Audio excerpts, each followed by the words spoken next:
Magandang araw po sa ating lahat mga kaluto. Ngayong araw ay magmamarinate ako ng pork para sa aking caldereta.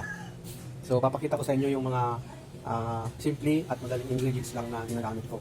So gagamit po ako dito ng asin, yan, paminta, medyo marami para mas malasa. Saka yung bawak na chop, tapos onion na chop, saka ilang pirasong bay leaves. Yan mga kaluto. So ngayon, pagkasama-samahin ko sila. Yan.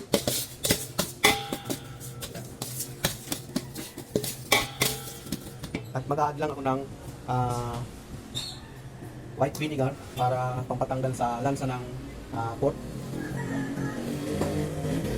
At mag-a-add din ako ng kaunting cooking oil. Yan. So hahaluin ko lang siya mga kaluto para sama-sama yung lasa niya.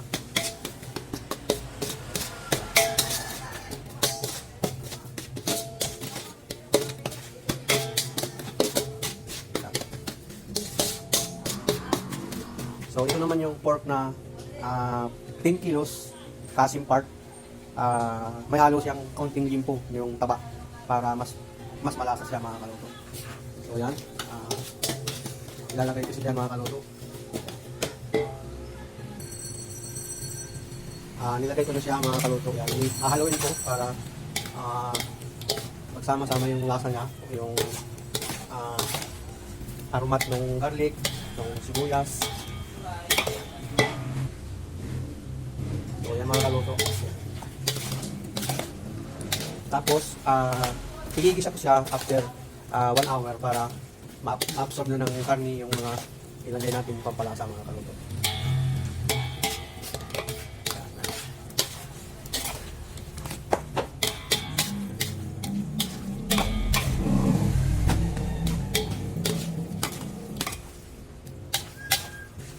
So okay na ito mga kaluto. Pagkalagpas ng 1 oras ay igigisa ko siya. At shoutout po pala sa trupang Papa Oms TV. At magpapasalamat din pa po sa aking mga subscribers, sa aking mga organic na walang sawang nanonood ng aking video kahit bihira lang ako maka-upload ngayon kasi sobrang busy mga kaluto. Salamat pa rin at kahit hindi ako nakakapag-upload ng video ko, ay may nagsusubscribe pa rin sa aking channel. So maraming salamat po sa inyo. Sana lagi niyo po pong suportahan ng aking channel. So mamaya po pagka igigisa ko ay babalikan ko na lang po kayo mga kaluto. Yan. So itong pamamaraan kong ito ay ito ang napakagandang natutunan ko mga kaluto. Isa dun sa pagka hiwa mo, tapos hugas, tapos gisa, iba po ang lasa niya. Ito, pamamaraan kong ito ay maglalasa talaga yung karne hanggang sa loob mga kaluto. So yan na lang muna mga kaluto. So balik pa ako mamaya sa inyo. So yan na mga kaluto. More than 1 hour na yung nakalipas. So pinagkayit na ako ng kawali at igigisa ko na yung pork mga kaluto. So ngayon naman, ang gagamitin ko sa kanyang panggigisa ay margarine.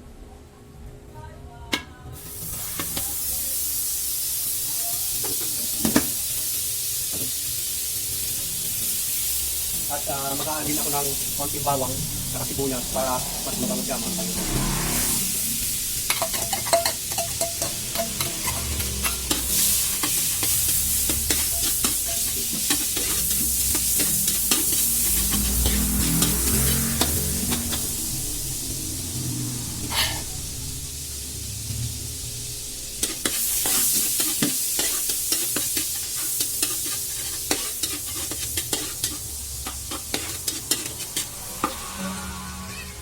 At pag nag-golden brown na yung bawang saka sibuyas, doon pa lang natin ilalagay yung baboy mga kaluto.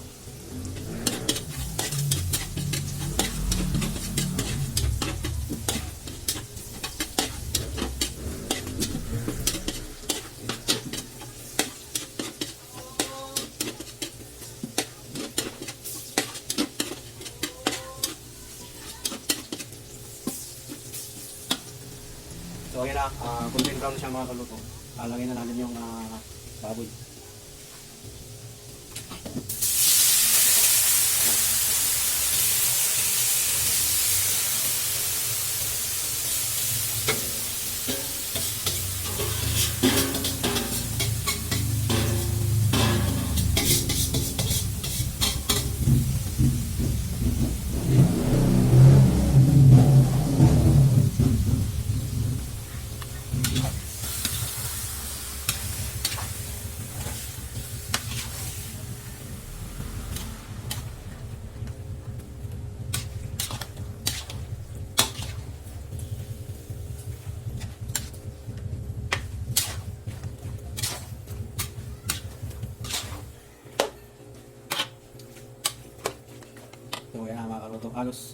punong-puno yung maliit kong kawa.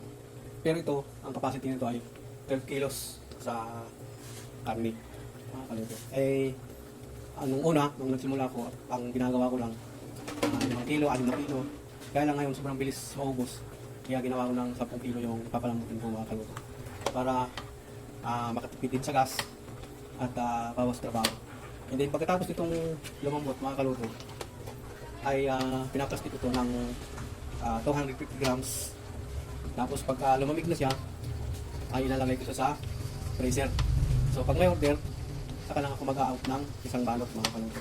At doon ko na siya lalagyan ng tomato paste, liver spread, tomato sauce, saka yung mga gulay niya mga kaluto. Kasi yung gulay ay hindi natin pwedeng i-frozen, mag-iba na yung lasa niya. Although mayroong mga frozen naman talagang gulay tulad ng beans, yung corn, yan. Pero iba siya, pwede po siya. Pero itong mga tulad ng patatas, ng carrots ay hindi ko pa na-experience na ilalagay nito sa kaldereta and then frozen.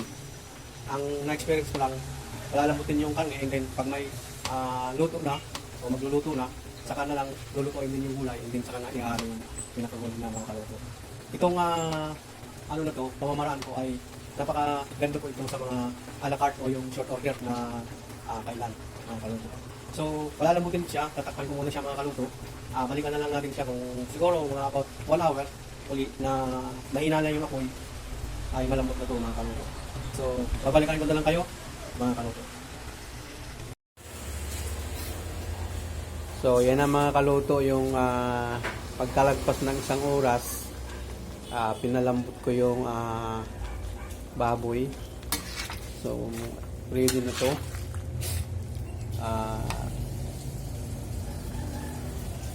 Paglamig nito mga kaluto, saka ko siya ipoporsyon ng 250 grams. So, yan. So, lumabas na yung ano niya, mantika. Yan. So, yan lang muna ngayon mga kaluto.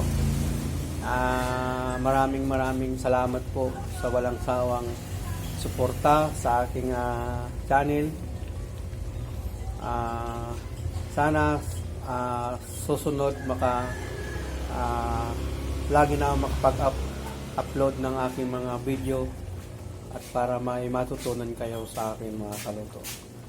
Maraming salamat. God bless po.